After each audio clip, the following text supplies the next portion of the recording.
Hi, and good morning, and welcome to Boom It's on the Blockchain. My name is Alistair Caithness, and today we have a special guest. It's Frederik Gregaard from the Cardano Foundation. How are you, Frederik? I'm doing really well, and thank you for having me. No problem at all. So just to kick things off, I usually ask for a little bit of background about yourself and how you got into the position you're in. Sure. So basically, it sort of started out with, how do we democratize the access to capital markets and not just bank the unbanked, but also give, access to Western countries and normal citizens to have the same access as like a hedge fund manager has or people on a trading floor and so on. So on that journey, I started building banking infrastructure. And I suddenly came into some very large conundrums. When you suddenly give people access to very sophisticated products and leverage and so on, you see that they're also losing money. They might not be winning money just because they get access to more sophisticated products. So I went, a little bit around learning and education and teaching people how to trade and do different things. And then I ended up being, what we investment banking call an infrastructure banker.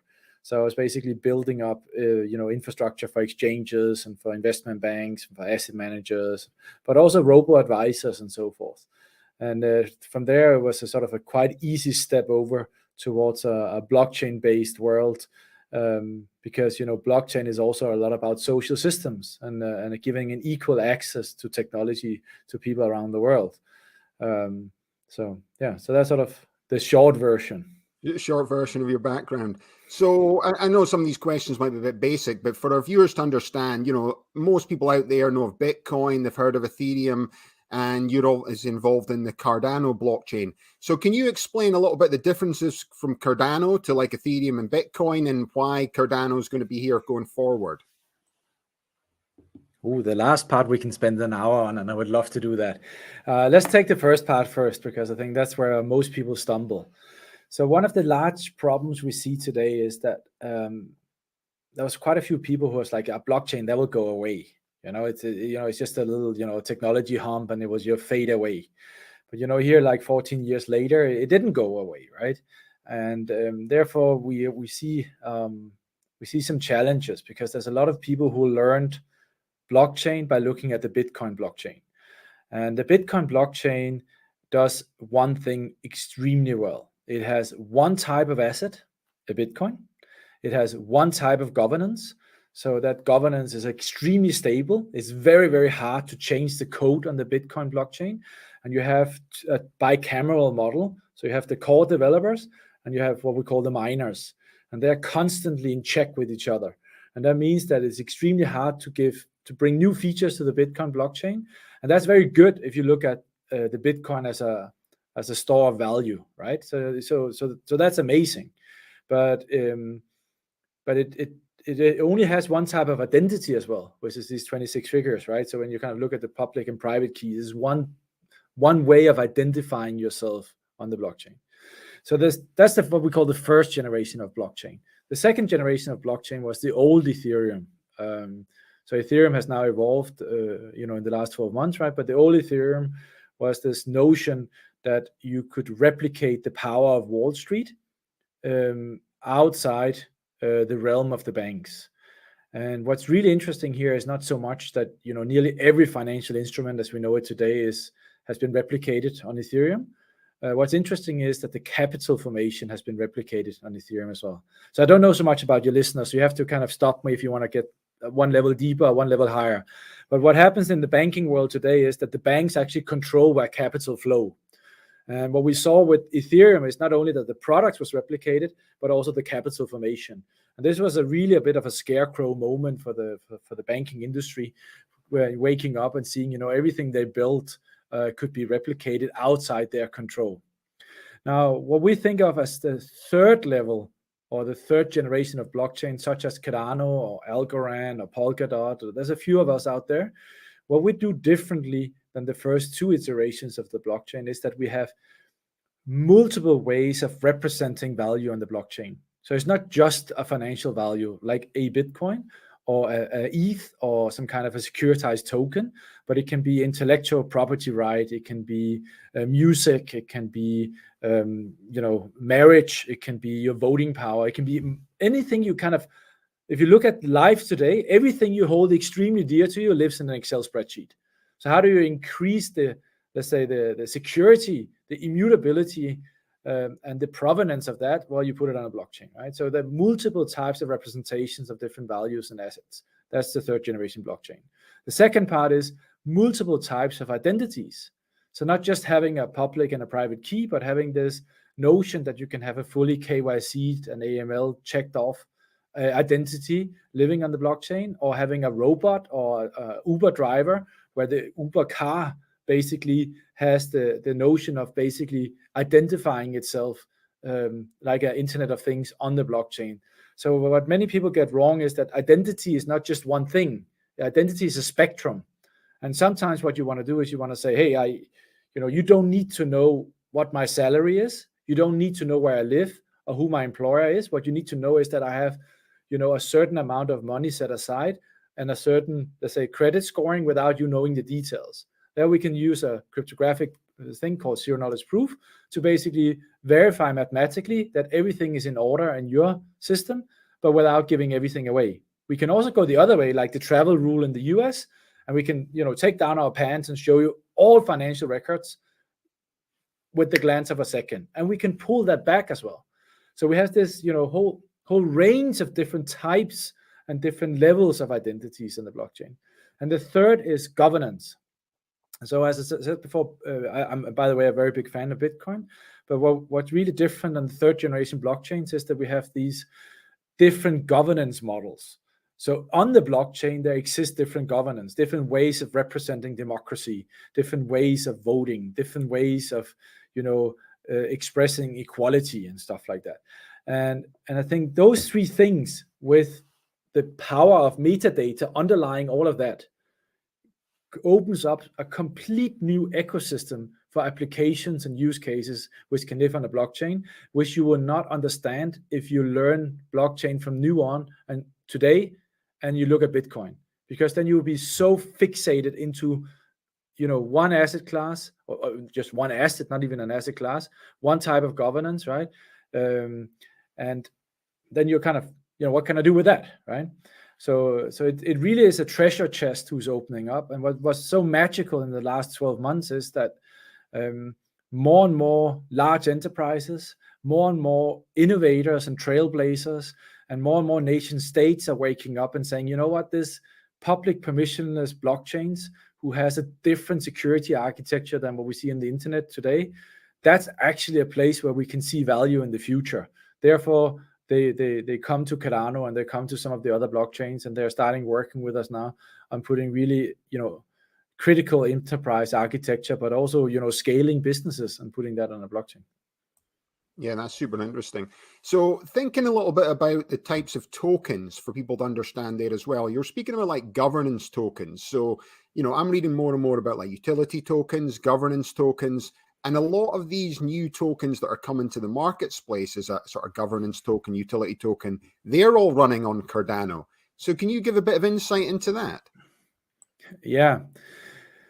So one of the jobs I have at the Cardano Foundation is actually ensuring that nation states, businesses, but also the average person on the street, that they can actually take a bet and build on Cardano.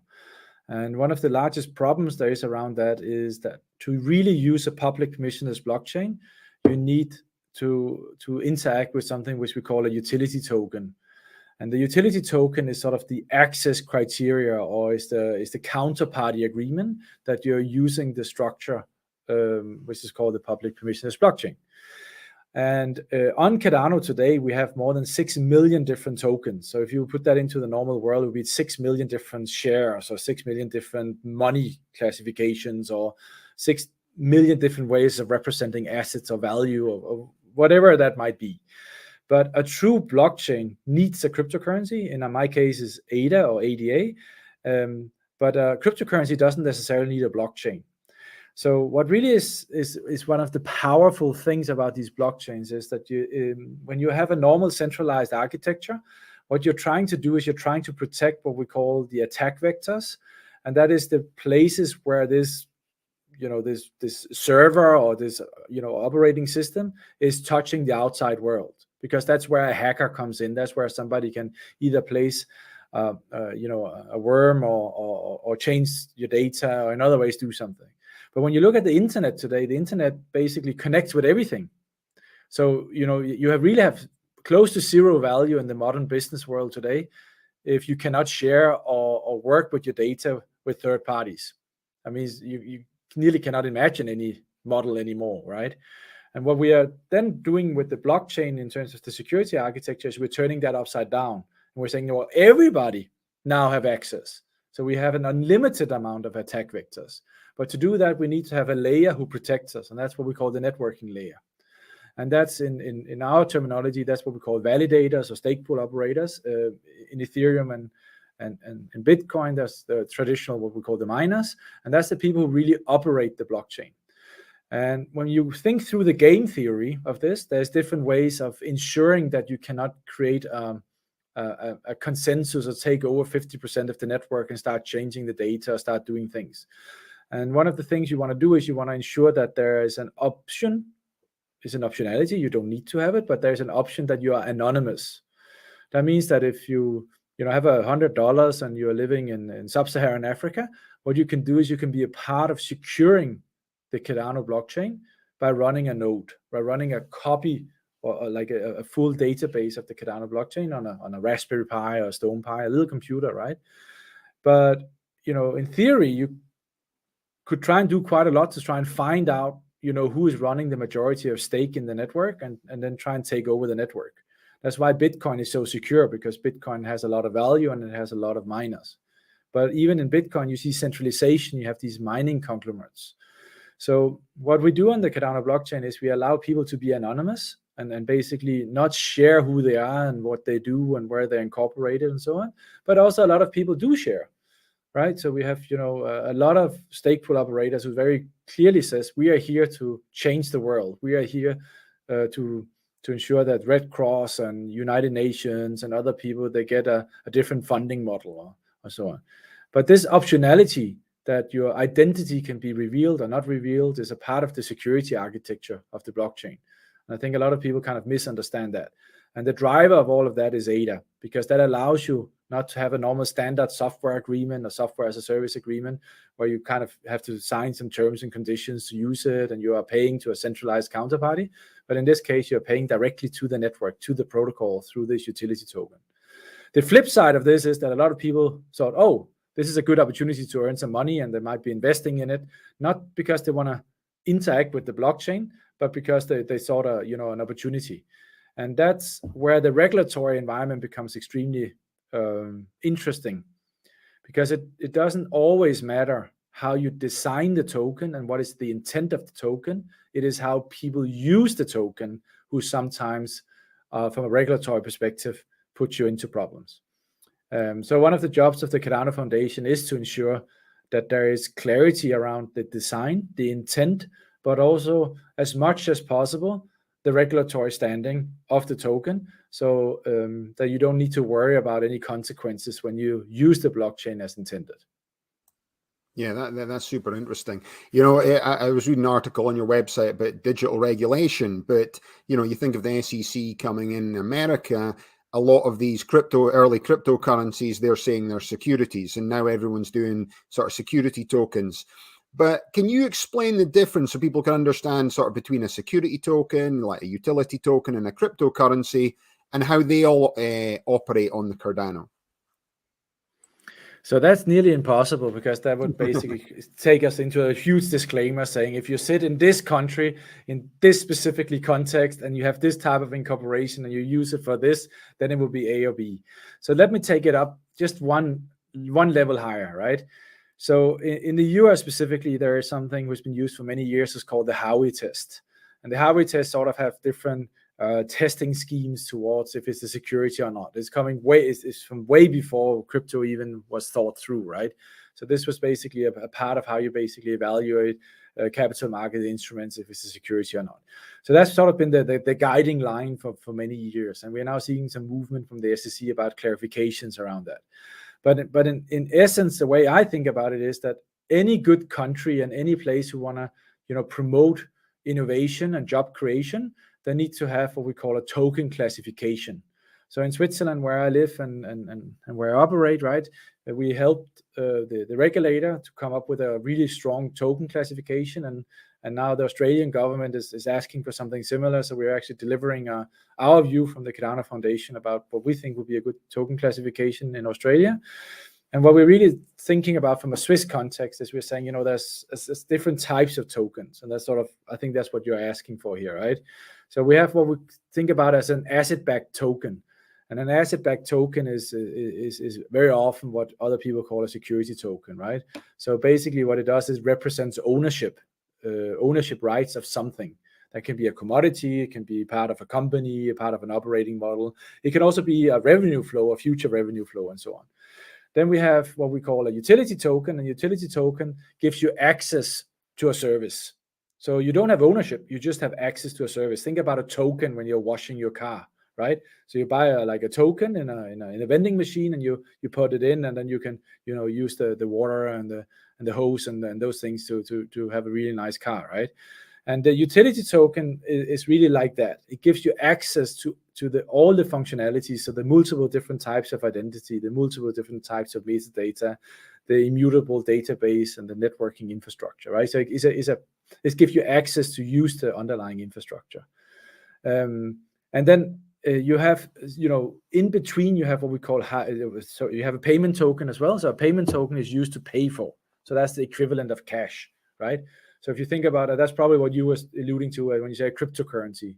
What a lot of people are thinking about with a cryptocurrency is that there's like 3 or 4 functions of what a currency is doing, right? So it's units of an account, it's used as a mean of payment, right? As a storage of value and so forth. And a payment token under the Swiss classification basically that's it. And then in the Swiss regulation, we think about it as there's also a hybrid function. So you could have a token who does 2 things, for instance, right? And then it gets a little bit more complicated. But the good thing about that is that you have extreme clarity about who's the regulator, what is the rules you need to follow, what is the tick boxes who need to be in place, right? And then you can basically ask the regulator directly and say, my current understanding is this is X. Do you agree? And then they basically say, yes, we agree, or we don't agree. And then you have clarity, and that means that you can move forward. And that's why we've seen such a big job creation in Switzerland, where, more than 1,000 companies has flocked to Switzerland to build blockchain and to innovate around blockchain and enterprise and cryptocurrencies, because there is this strong security around what is it and what isn't it. It gives you, room to build, right? And I think that's, if I had one wish, I would wish that there would be more clarity in the US around that, because it would allow innovators and allow people to really truly explore what the blockchain enables them to do in the local societies, for the local businesses, and for the local, governments and city states, right? Because a lot of this is really good for voting systems, it's really good for public infrastructure, it's really good for social security identification schemes, it's really good for tracking viruses, it's really good for anything who's like enterprise critical, where you have multiple third parties who don't necessarily trust each other, and that you have a high value transaction, not in terms of money, but in terms of if something goes wrong, that it goes really wrong. The blockchain is a really good place to look at. Yeah. So where does stable coins fit into all of this within the Swiss system? Yeah, well, so stable coins are kind of normally, so stable coins has different ways of designing a stable coin. So we probably have to go back to terminology here, right? So I don't know, are you familiar with fractional banking and full reserve banking? Yeah, I know a little bit about that. My dad was a bank manager. But if you want to just go over it briefly for the... Okay. Yeah, so the whole banking system as we have today is actually is designed in such a way that the bank never holds all the amount of money which is supposed to hold, right? So when you look at how money is created today, what actually creates money is not the central bank, it's actually the corporate bank. So if you go to a bank and you want to have a mortgage, you want to buy a house or something like that, they're actually printing money to issue that loan to you, right? And that all of that flows in through the double bookkeeping model up to one set of balance sheets, right? But that also means that we have this concept in banking today, which is called a bank run. And in this case, we're not speaking about blockchain at all, right? We're just speaking about normal banking today. So 99% of all banks today, if all of their depositors comes and claims their money today, they won't be able to get it. And it got even worse after money got digitalized, right? So if you knock on the door in a crisis situation and you want your money out, there won't even be that amount of money which is issued. So there is not enough physical money issued as there is actually money in circulation. Most countries has less than 10% physical money compared to the money in circulation. So you have this really big problem about a bank run, and that's why you have regulators, that's why you have compliance, that's why you have, Basel III and all those things in place. So when we port that into the crypto space where everything is digital by definition, one of the beautiful things in the digital space is that you can see everything. You can see the ledger, so you can see exactly what is owed and what is there, right? So that means that you have a good way of actually doing an audit. And what we think about when we think about stable coins is that most of these cryptocurrencies, they have very high volatility. So most of these coins are extremely small in volume, right? So there's not a lot of them. That means that when people are trading them or using them, the fluctuations in price is really high. And that basically hinders a lot of them from being used in daily things like buying a pizza or paying rent, or, there's always these funny questions, would you like to have your money in dollars or Bitcoin? And, a lot of people will be very strong and say, I want it in Bitcoin, right? But then they realize, I pay rent, I pay school, I pay social security. Actually, 90% of my expenses are actually in a fiat or in dollar-based economy. So I actually need to then think twice a little bit about how I hedge it. So the notion of a dollar-based or an asset-backed stable coin is that the token represents, $1 or €1. So one token, €1, and so on. And then you want to get to a situation that you have sufficient trust that if a bank run comes, that you have a full reserve on the other end. And there we've seen, unfortunately, there's been some cases where they said that, there would be $1 million in circulation and there's 1 million tokens, there shouldn't be able to come a bank run because there's 1 million and 1 million, it equals out as double bookkeeping. But there's been some situations where that's not been the case, and the issuer of the token has been doing some other things, maybe investing in some things, or some of it has been locked into a security fund or whatever that might be, which means that people couldn't get their money, which is the same situation as we see in the normal world. That's why I started there. So the idea is that, if you can do a fractional reserve asset-backed stablecoin, or you can do a full reserve stablecoin, and that would be one of the. I really think that a full reserve stablecoin, but I also do think a full reserve banking is the right way to move back to again, because I think that's what brings security into the ecosystem and allow people to do commerce and not speculation from a banking perspective. Now, the other way of doing it is you can do what's called an algorithmic-based stablecoin.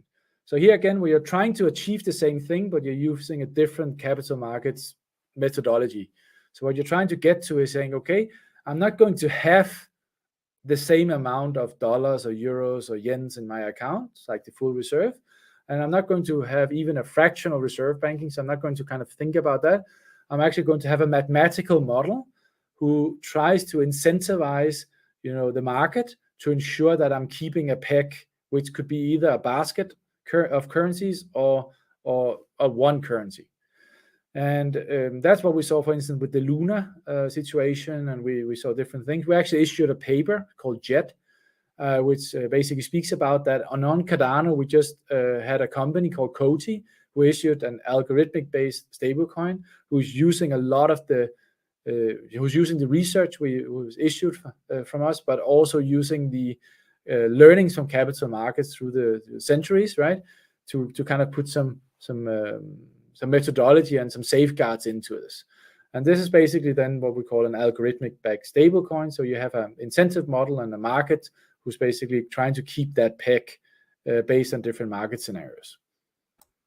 Yeah, that's a good explanation. The bank that's out here, JPMorgan, that most people know as Chase, they've issued their own coin as well, and they're sort of leading the field, certainly from banking in America. Can you explain how their coin's going to operate, and will they be launching that in Cardano, etc.? How does it work? So the JPMorgan coin is, I think, is not. So last time I talked to JPMorgan, it was not completely clear how they're going to use it. So it's a sort of an experiment, and it has different functions which they're looking around with. So in general, there's a lot of value to be had if you have an internal settlement function in a multinational corporate. So when you kind of think about it today, right? And this is sort of a little bit odd when you speak about JP Morgan, right? But when you think about it today, a multinational corporate will be incorporated in, maybe 50 or 60 different jurisdictions, right? And they will be under different accounting standards. And these balance sheets sort of all need to net up into one, group balance sheet. And there is transfer pricing and permanent establishment, and where is intellectual property right generated, and where is revenue generated, and there's a lot of things going on there. And a lot of these companies are then using corporate banking to basically send money from the daughter companies into the main group company, and then basically settle that balance sheet.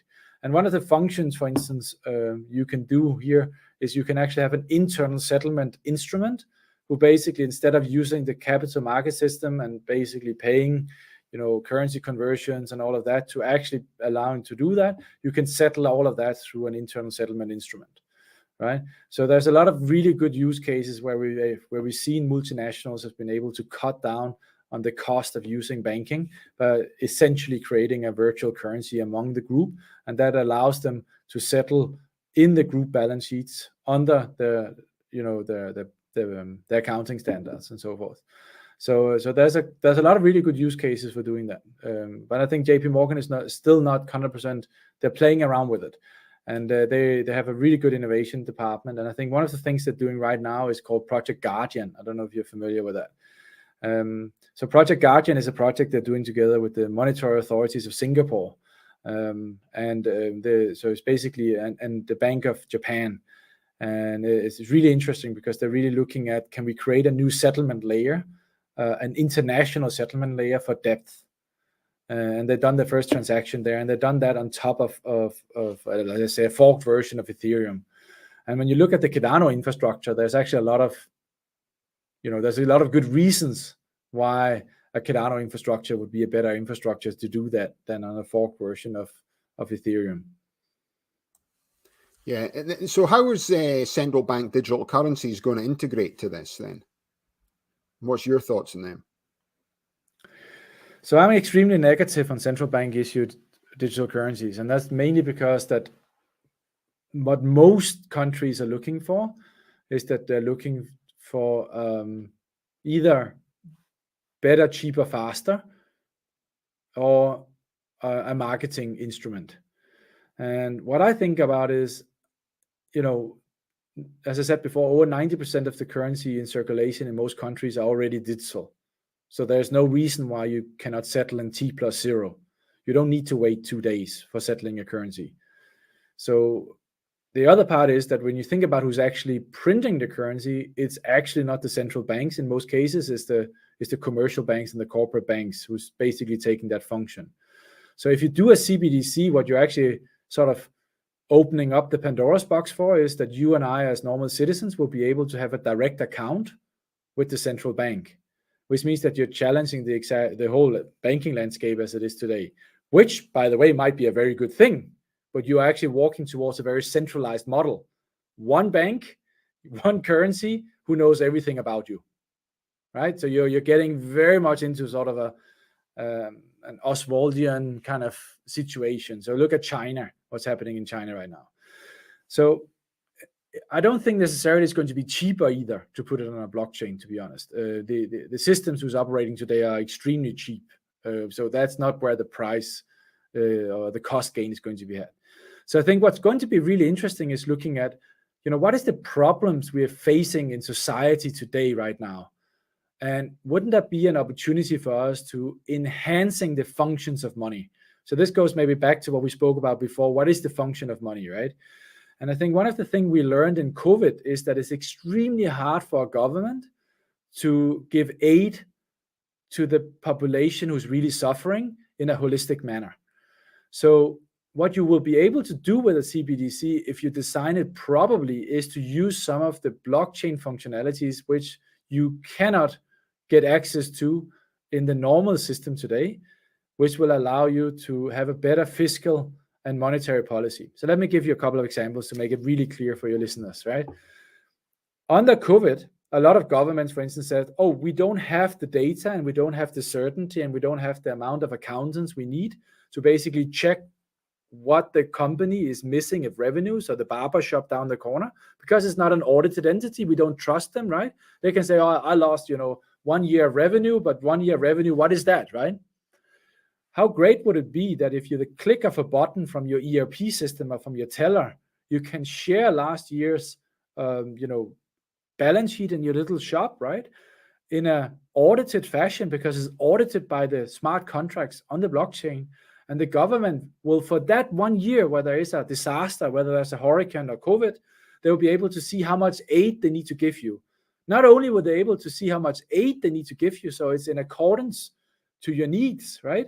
But they will also be able to ensure that it's being used for the right things. So there's a built-in escrow functionality in it, which ensures that you're not taking all of that and gambling it away at the local casino, but you're actually taking that and using that to feed your family or to rebuild your local community. Now, when the disaster is over, you click on your teller again and you kill that information to the government, which means you're pushing back the control to a self-sovereign entity, your barbershop or yourself, right?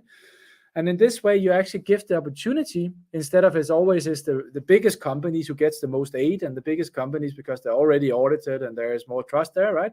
You actually give the politicians a way to do something for the constituency, to do something for the citizens of the world.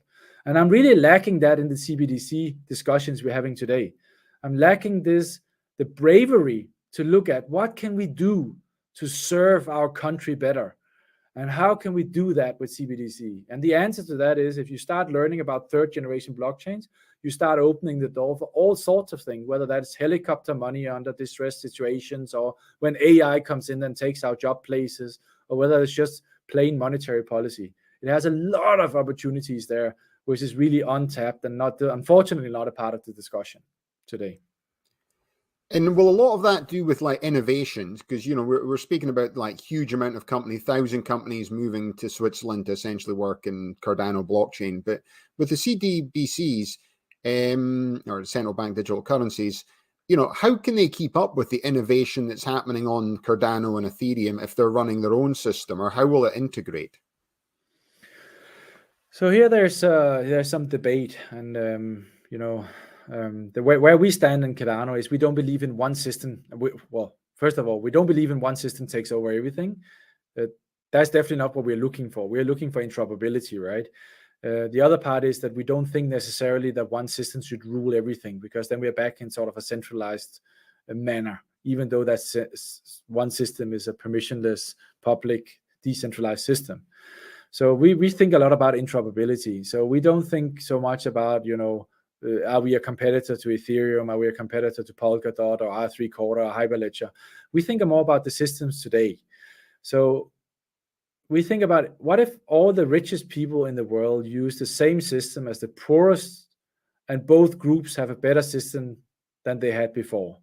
What would the world look like then? If we could add 2 billion people who don't have access to commercial systems, to banking systems, to social security, if we add them into the marketplace today, what we actually will see is we will have an increase in GDP, right? We will have more resources, we will have more interaction, we will have more trade, we will have more brain power. So the way we kind of think about it is that, first of all, CBDCs needs to open up in terms of interoperability, but they more importantly needs to get more features who serve the need of the current population and the future population in association with the macro trends we're seeing today, like job losses from AI and other things, right? So what is the role of humans and humanity in 10 years from now, in 20 years from now? Because we are not coded in our DNA just to sit and then receive a check and be on social media and then do some virtual reality. We are, as humans, we evolve very slowly. We're supposed to have a purpose. We are better in a group, like the majority of us. There's of course some outliers, right? But the majority of us likes to have a purpose. We like to be in a group where we contribute. And I think blockchain is one of those technologies which allows you to contribute and be in that group. So it's a counterbalance to a lot of those things, as we are seeing today. Yeah, that's a really good answer to that as well. So just as we're going through the podcast, is there anything else in terms of developments with the Cardano Foundation you'd like to let our viewers know about? Yeah, maybe one thing I think, which I find extremely interesting, is that blockchain obviously is very digital. So if it's born digital and it dies digital, it's really good on a blockchain. And that means that, obviously capital markets, money, debt instruments, gaming, all of those things are flourishing. DeFi is flourishing on the blockchain. So what I would love to speak to your audience about a little bit is, what happens when the real world starts touching the digital world, right? And one of the things I really like is we've done a collaboration with the Georgians National Wine Agency, where we're aiming at putting 100,000 bottles of wine on the blockchain. And why is that interesting? So by the way, we already have a couple of thousand bottles of Georgian wine on the blockchain. We thought it would be really interesting because it gives you a way of creating a permanent, immutable, and verifiable record on the Cardano blockchain of the producer and of the quality, so the export quality of the wine, including customs and so on. And that basically means that the government of Georgia will be signing directly on the blockchain, and you can follow that bottle of wine, how that goes through the process, and you can interact virtually, through the internet with the actual wine producing family and so forth. But what it also did was it led to a new business model where suddenly I call it blockchain citizens. There's some people out there who's really tired of not being able to track the footprint they have on this Mother Earth, the spaceship we call Earth today. And suddenly they were selling wine in regions they've never been selling wine in before.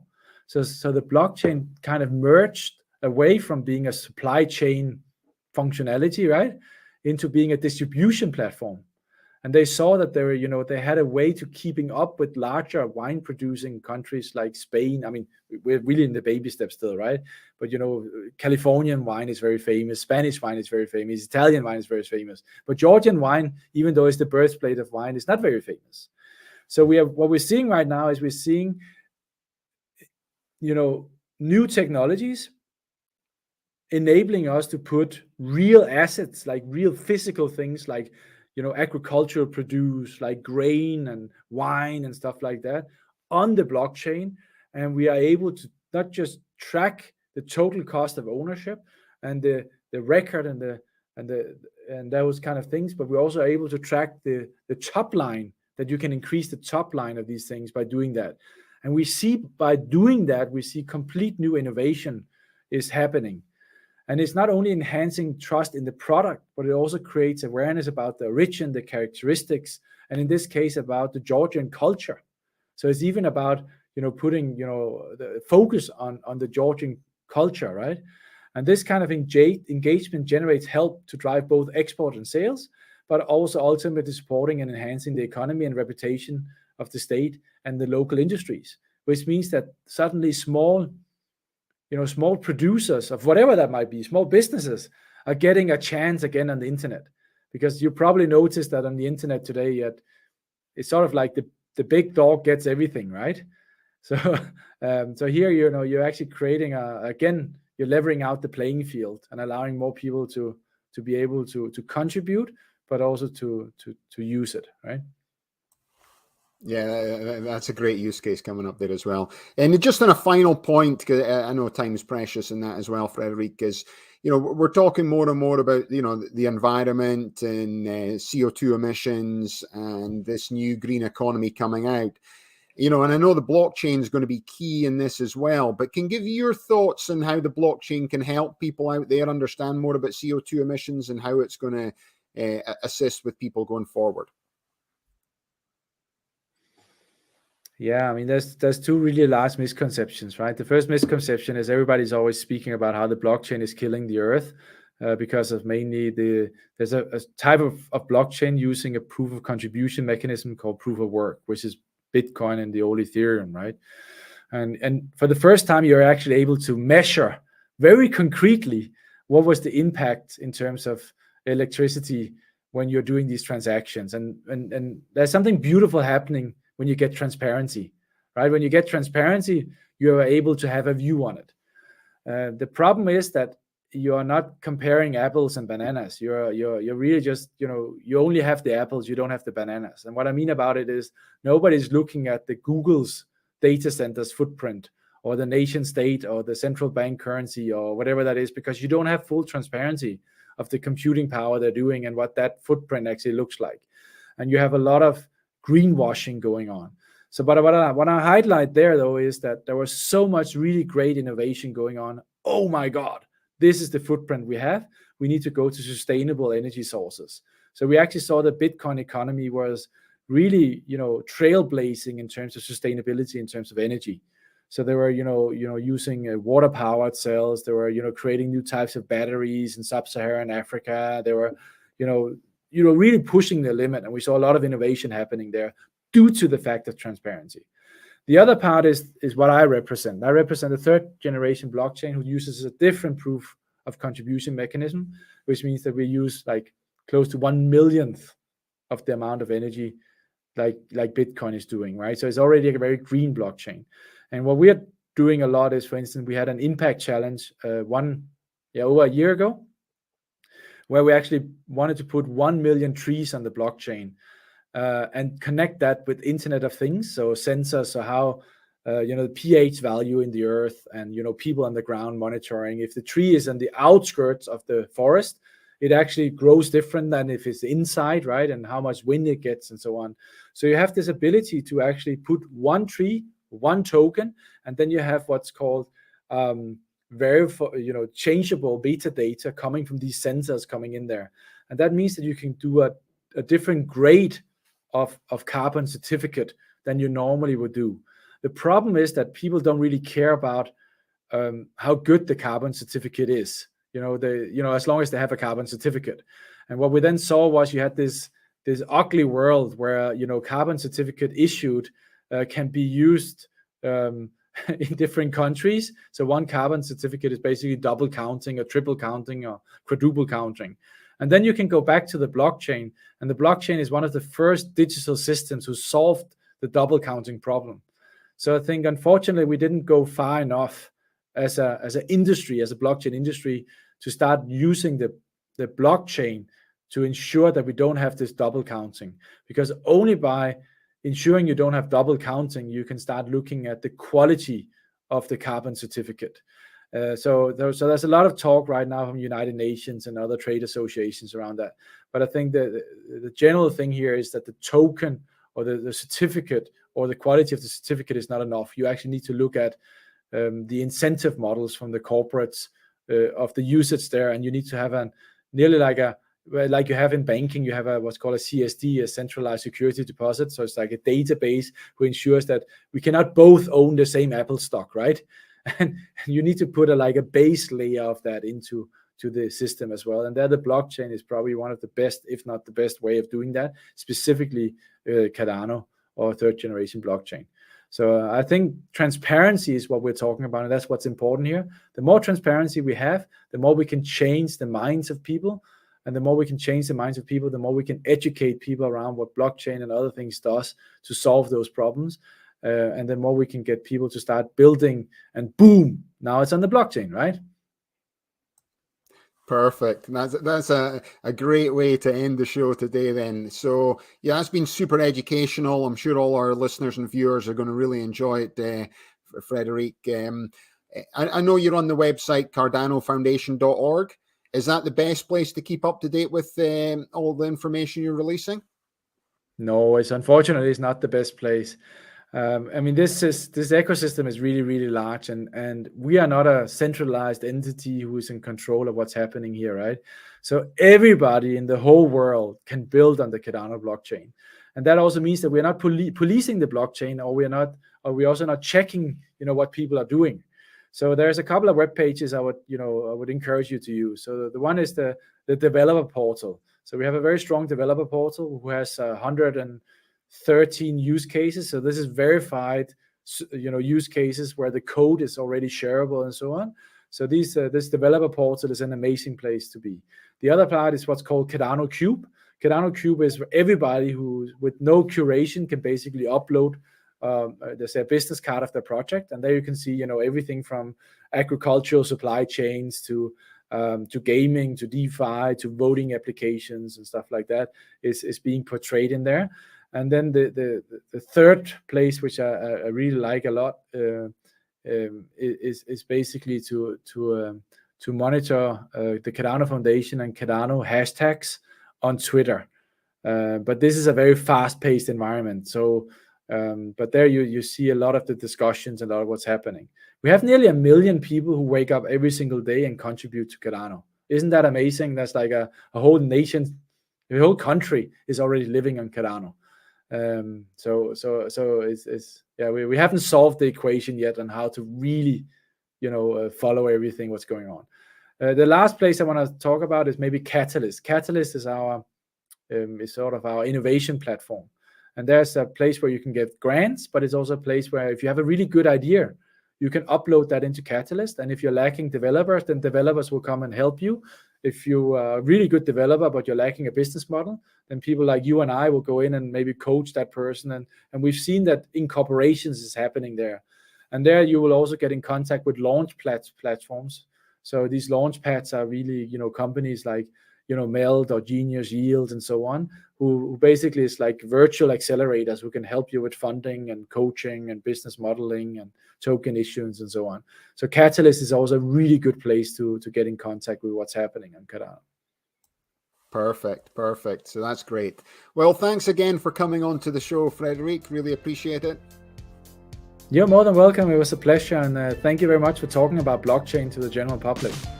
No, not a problem at all. So thanks to all the viewers out there. You've been watching Boom It's on the Blockchain. My name's Alistair Caithness. Have a nice day.